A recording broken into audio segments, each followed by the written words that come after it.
Hi everyone. Business റെഗുലേഷൻ്റെ രണ്ടാമത്തെ ക്ലാസ്സിൽ നമ്മൾ പഠിക്കുന്നത് ഇന്ത്യൻ കോൺട്രാക്റ്റ് ആക്ടിനെ കുറിച്ചാണ്. നമ്മൾ കഴിഞ്ഞ ക്ലാസ്സിൽ നമ്മുടെ കോൺട്രാക്ട്സിനെ കുറിച്ചോ അതേപോലെ തന്നെ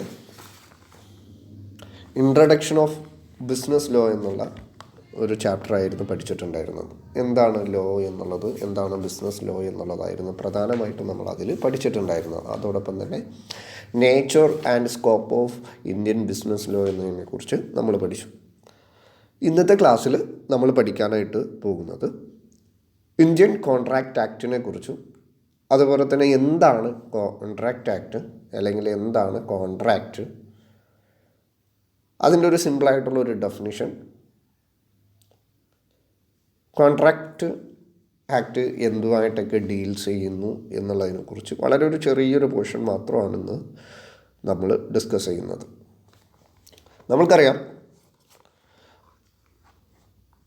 നമ്മൾ ദൈനംദിന ജീവിതത്തിൽ ഒരുപാട് ആളുകളുമായിട്ട് പലതരത്തിലുള്ള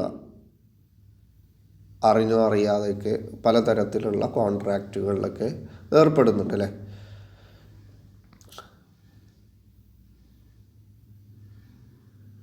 ഓരോ കോൺട്രാക്റ്റിലും ഇപ്പോൾ നമ്മൾ ആരുമായിട്ട് കോൺട്രാക്റ്റിൽ ഏർപ്പെടുമ്പോഴും ആ ഏർപ്പെടുന്ന വ്യക്തികൾക്ക് ഡ്യൂട്ടീസ് ഉണ്ടായിരിക്കും, അതുപോലെ തന്നെ റെസ്പോൺസിബിലിറ്റീസ് ഉണ്ടായിരിക്കും, റൈറ്റ്സ് ഉണ്ടായിരിക്കും. ആ ഒരു കോൺട്രാക്റ്റിനിടയിലുള്ള ആളുകൾക്ക് ആരാണ് ചെയ്തു കൊടുക്കേണ്ടത്, ആർക്കാണ് ചെയ്തു കൊടുക്കേണ്ടത്, അത് എത്ര സമയത്തിനുള്ളിൽ ചെയ്തു കൊടുക്കണം, അങ്ങനെയുള്ള ഒരുപാട് റൈറ്റ്സ്, ഡ്യൂട്ടീസ്, റെസ്പോൺസിബിലിറ്റീസ്, ഈ മൂന്ന് കാര്യങ്ങളും ഉണ്ടായിരിക്കും. അപ്പോൾ ആ ഒരു കോൺട്രാക്റ്റ് നിയമപരമായിരിക്കുമ്പോൾ മാത്രമാണ് നമ്മൾക്ക് സ്വതന്ത്ര ബോധത്തോടു കൂടി ചെയ്യാനായിട്ട് സാധിക്കുന്നത്. അത് നമ്മൾ ജീവിക്കുന്ന നമ്മുടെ രാഷ്ട്രത്തിൻ്റെ നിയമവ്യവസ്ഥയ്ക്ക് എതിരാണെങ്കിൽ അവിടെ നമ്മൾക്ക് ആ ഒരു കോൺട്രാക്റ്റിനെ കൃത്യമായി ആ ഒരു സമൂഹത്തിനിടയിൽ വെച്ചുകൊണ്ട് തന്നെ നടത്താനായിട്ട് സാധിക്കില്ല. അപ്പോൾ കോൺട്രാക്റ്റ് ആക്ട് എന്ന് പറയുന്നത് 1872 സെപ്റ്റംബർ 1 ഇന്ത്യയിൽ വന്നിട്ടുള്ളത്. അപ്പോൾ the law relating to contract is contained in Indian Contract Act 1872. The act came into force on the first day of September 1872, and it applies to the whole India except the state Jammu and Kashmir. ഈ ഒരു നിയമം 1872 September 1 ഇന്ത്യയിൽ force ചെയ്യും, അല്ലെങ്കിൽ ഇന്ത്യയിൽ നിർമ്മിക്കപ്പെടുമ്പോൾ state Jammu കാശ്മീരിനെ ഒഴിവാക്കിക്കൊണ്ടാണ് എന്നുള്ളതാണ്. The Act does not deal with all branches of law of contract. The contracts relating to partnership, sale of goods act, negotiable instrument act are outside the scope of the Indian Contract Act. Indian contract ആക്ടിൻ്റെ പുറത്താണ് എന്തൊക്കെ sales of goods ആക്റ്റും പാർട്ട്ണർഷിപ്പ് ആക്റ്റും അതുപോലെ തന്നെ negotiable instrument ആക്റ്റും എല്ലാം Indian contract ആക്ടിൻ്റെ പുറത്താണ് എന്നുള്ളതാണ്. Beyond outside the scope of the Indian contract act. അപ്പോൾ ഇന്ത്യൻ കോൺട്രാക്റ്റ് ആക്ട് ആയിട്ടൊക്കെയാണ് ഡീൽ ചെയ്യുന്നത് എന്നുള്ളതാണ്. ഇതിനു മുമ്പേ തന്നെ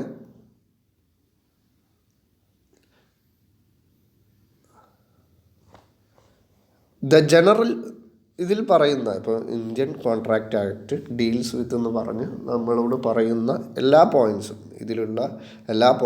ഈ ഒരു ചാപ്റ്റർ, ഈ ഒരു നമ്മുടെ ബുക്കിൽ നമ്മൾക്ക് വിശദമായിട്ട് ഇങ്ങനെ പഠിച്ചു പോകാനുണ്ട്.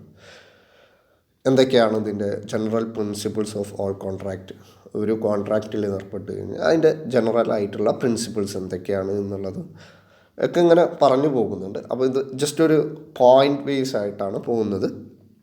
The general principles applicable to all contract.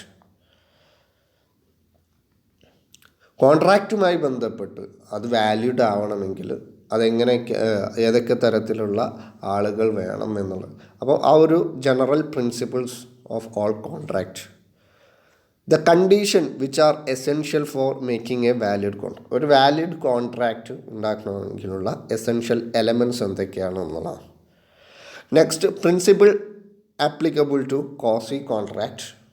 ഒരു കോസി കോൺട്രാക്റ്റിന് വേണ്ടിയിട്ടുള്ള principles which are applicable to few special contract, namely the contract of indemnity.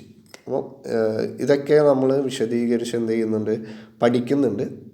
അപ്പോൾ എന്താണ് ഈ കോൺട്രാക്റ്റ് ഓഫ് ഇൻഡിംനിറ്റി എന്ന് പറഞ്ഞു കഴിഞ്ഞാൽ? Indemnity is a contractual agreement between two parties. In this agreement one party agrees to pay for potential losses or damages caused by another party. With the indemnity, the insurer identifies the policy holder that is promised to make whole the individual business for any covered loss. Contract of indemnity എന്ന് പറഞ്ഞു കഴിഞ്ഞാൽ, indemnity is a contractual agreement between two parties. In this agreement, one party agrees to pay potential loss of damage. ഒരു party, നമ്മൾ കോൺട്രാക്റ്റിൽ ഏർപ്പെടുന്ന രണ്ട് പാർട്ടിയിൽ ഒരു party മറ്റേ പാർട്ടിക്ക്, അതായത് ഇതര പാർട്ടിക്ക് ഉണ്ടാകുന്ന എന്ത് തരത്തിലുള്ള ലോസും ഏറ്റെടുക്കാൻ തയ്യാറാണ്, അല്ലെങ്കിൽ അതിന് വരുന്ന ലോസിന് മറ്റ് കാര്യങ്ങൾ ചെയ്തു കൊടുക്കാൻ തയ്യാറാണ്. അതിനെയാണ് നമ്മൾ കോൺട്രാക്റ്റ് ഓഫ് ഇൻഡെംനിറ്റി എന്ന് പറയുന്നത്. അപ്പോൾ ടു പാർട്ടീസിൽ one party agrees to pay potential losses or damages caused by another party. Another പാർട്ടിക്ക് വരുന്ന ഡാമേജസിനോ അല്ലെങ്കിൽ ലോസസിനോ അവർക്ക് പ്രത്യുപകാരം ചെയ്യുന്നു, പരിഹാരമാർക്കും അല്ലേ. ഇതിനെയാണ് നമ്മൾ എന്തെന്ന് പറയുന്നത്, കോൺട്രാക്റ്റ് ഓഫ് ഇൻഡെംനിറ്റി. ഇനി കോൺട്രാക്റ്റ് ഓഫ് ഗ്യാരണ്ടി എന്ന് പറഞ്ഞാലോ? Contract of guarantee means a contract perform the promise made or discharge the liabilities of the third person in case of his failure to discharge such liabilities. ഇനി next is contract of guarantee കഴിഞ്ഞാൽ contract of bailment and pledge. Bailment and pledge എന്ന് പറയുന്നത് രണ്ട് two special contract that are often confused. Bailment എന്ന് പറഞ്ഞു കഴിഞ്ഞാൽ A delivery of goods from one person to another for special purpose. ഒരു special പർപ്പസിന് വേണ്ടിയിട്ട് ഒരാൾ മറ്റൊരാൾക്ക് ഗുഡ്സ് എന്ത് ചെയ്യുക, ഡെലിവറി ചെയ്യുന്നതിനെയാണ് ബെയിൽമെൻറ്റ് എന്ന് പറയുന്നത്. അപ്പോൾ എന്തെങ്കിലും ഒരു ആവശ്യത്തിന് വേണ്ടിയിട്ട് ഒരാൾ അനദർ പാർട്ടിക്ക്, അടുത്തൊരാൾക്ക് ഗുഡ്സ് നൽകുന്നതിനെയാണ് എന്തെന്ന് പറയുന്നത്, ബെയിൽമെൻറ്റ് എന്ന് പറയുന്നത്. Whereas pledge means delivery of goods as a security for the payment of ഡെപ്റ്റ്. അഥവാ നമ്മൾ പ്ലെഡ്ജ് ചെയ്യാറുണ്ടല്ലേ, ആ ഒരു ഡെലിവറി ചെയ്യുന്നതിന് വേണ്ടിയിട്ട് നമ്മളൊരു സെക്യൂരിറ്റി കൊടുക്കും, അതിനെയാണ് പ്ലെഡ്ജ് എന്ന് പറയുന്നത്. Next is the contract of agency. Agency can be defined as the relationship between two persons. Agency എന്ന് പറയുന്നത് എന്താണ്? It is the relationship between two person where a person has the authority to act behalf of another. രണ്ട് persons തമ്മിലുള്ള കരാറാണ്. അതിൽ ഒരാളുടെ എന്താ പറയുക, മറ്റൊരാളുടെ അതോറിറ്റി ആയിട്ട് വർക്ക് ചെയ്യും.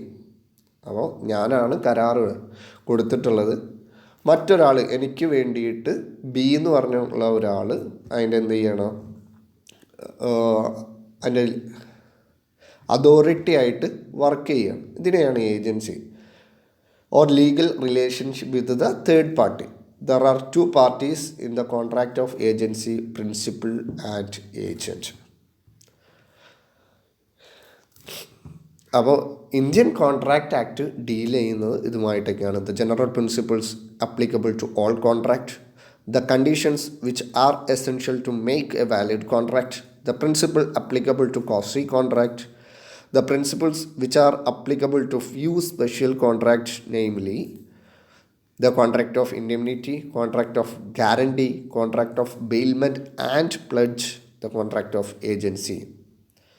Next is contract. എന്താണ് കോൺട്രാക്റ്റ് എന്നുള്ളത്? The word contract is derived from the Latin word contractum, which means drawn together. Drawn ടുഗദറിൻ്റെ ലിറ്ററലി മീനിങ് നോക്കിക്കഴിഞ്ഞാൽ, അല്ലെങ്കിൽ നമ്മൾ നേരിട്ട് അതിൻ്റെ മലയാളം അർത്ഥം നോക്കിയാൽ ഒരുമിച്ച് വരച്ചത് എന്നുള്ളതാണ്. Drone together. അപ്പോൾ ഒരു ലാറ്റിൻ വേർഡായിട്ടുള്ള കോൺട്രാക്ഷൻ എന്നുള്ളതിൽ നിന്നാണ് നമ്മൾ എന്ത് ചെയ്യുന്നത്, കോൺട്രാക്റ്റ് ഡിറൈവ് ചെയ്തിട്ടുള്ളത്. കോൺട്രാക്റ്റത്തിൻ്റെ മീനിങ് എന്ന് പറയുന്നത് ഒരുമിച്ച് വരച്ചത് അഥവാ ഡ്രോൺ ടുഗദർ എന്ന്. It denotes A drawing together the minds of 2 or more persons to form a common intention giving rise to an agreement. ഒരു അഗ്രിമെൻ്റ് റൈസ് ചെയ്യുന്നതിന് വേണ്ടിയിട്ട് ഒരേ മനസ്സുള്ള ഒരുപോലെയുള്ള 2 അതിലധികം ആളുകളോ ഒരുമിച്ച് ചേരുന്നതിനാണ് നമ്മൾ എന്തെന്ന് പറയുന്നത്, ഒരു കോൺട്രാക്റ്റ് എന്ന് പറയുന്നത്. A contract is an agreement enforce by law. ഒരു കോൺട്രാക്റ്റ് എന്ന് പറയുന്നത് എന്താണ്, ഒരു agreement which alters personal rights and imposes personal obligation which the law protects and enforces against to the parties of the agreement. Section 2 subsection H of the Indian Contract Act defined an agreement enforceable by law. Contract എന്ന് പറയുന്നത് ഒരു agreement ആണ്, it is enforceable by ലോവുമായി ബന്ധപ്പെട്ട്, അഥവാ നിയമപരമായിട്ട് സാധുതയുള്ള ഒന്നിന് മാത്രമേ എന്ത് ചെയ്യുക മറ്റുള്ളൂ, നമ്മൾക്ക് കോൺട്രാക്റ്റിൽ ഏർപ്പെടാനായിട്ട് പറ്റുള്ളൂ. The law of contracting consider the most important branch of business law.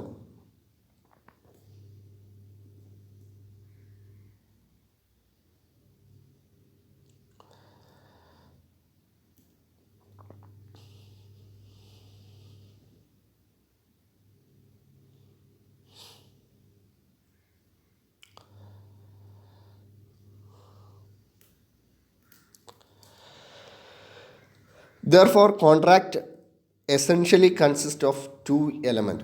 കോൺട്രാക്റ്റിൻ്റെ essential elements 2 first one agreement, അല്ലൊരു അഗ്രിമെൻ്റ് ഉണ്ടായിരിക്കണം. Defines an agreement every promise and every set of promises forming the consideration for each other. In other word, an agreement is formed where one party makes the proposal and other party accept it. ഒരു agreement ഉണ്ടായിരിക്കും. ഒരു കോൺട്രാക്റ്റിൻ്റെ 2 essential elements എന്ന് പറയുന്നത് agreement ഉണ്ടായിരിക്കണം. Agreement എന്ന് പറഞ്ഞു കഴിഞ്ഞാൽ ഒരാൾ അക്സെപ്റ്റ് ചെയ്യണം, മറ്റൊരാൾ അത് ചെയ്തു കൊടുക്കാന് ആയിട്ട് എന്ത് ചെയ്യണം, ആക്സെപ്റ്റും ചെയ്യണം. ഇതാണ് അഗ്രിമെൻ്റ് എന്ന് പറയുന്നത്. അപ്പോൾ അഗ്രിമെൻ്റ് ആണ് ഒരു എസെൻഷ്യൽ പാർട്ട്. രണ്ടാമതായിട്ട് പറയുന്നത് എൻഫോഴ്സിബിലിറ്റിയാണ്. Only an enforceable agreement can be called a contract, അഥവാ നിയമപരമായിട്ട് സാധുതയുള്ള ഒന്നായിരിക്കണമെന്നാണ്. Section 10 of the act define all agreement are contract if they are made by the free of consent of parties, commitment and to contract for a lawful consideration and lawful object. നിയമപരമായിട്ടുള്ള consideration അതേപോലെ തന്നെ ഒബ്ജക്റ്റിനും ആയിരിക്കണം എന്നുള്ളതാണ്. And where not hereby expressly indicate to be void. ആ contract void ആയിട്ട് പോകുന്ന ഒന്നും അതിലുണ്ടായിരിക്കരുത്. അത് ഇത്രയാണ്. ഒരു അഗ്രിമെൻ്റ് ഉണ്ടായിരിക്കണം, എൻഫോഴ്സിബിലിറ്റി ആയിരിക്കണം എന്നുള്ളതാണ്. നെക്സ്റ്റ് ഈസ് സർ വില്യംസൺ ആൻസൻ്റെ കോൺട്രാക്റ്റ് എന്നുള്ളതിന് അദ്ദേഹം ഡിഫൈൻ ചെയ്തിരിക്കുന്നത്, a contract is an agreement enforceable at law made between 2 or more person. നമ്മൾ ഇതുവരെ പറഞ്ഞത് തന്നെയാണ്. ഒരു കോൺട്രാക്റ്റ് എന്ന് പറയുന്നത് ഒരു അഗ്രിമെൻ്റാണ്. എന്തിൻ്റെ പേരിൽ? നിയമപരമായിട്ട് സാധുതയുള്ള ഒന്നിൻ്റെ പേരിൽ, made between 2 or more person, 2 or 3 അല്ലെങ്കിൽ 2-ലധികം ആളുകളുള്ള തമ്മിലുള്ള ഒരു അഗ്രിമെൻറ്റിന്, by whom rights are required by 1 or more to acts for forbearances on the part of others. ഇതിനെയാണ് കോൺട്രാക്റ്റ് എന്ന് നമ്മൾ പറയുന്നത്. Okay, thank U.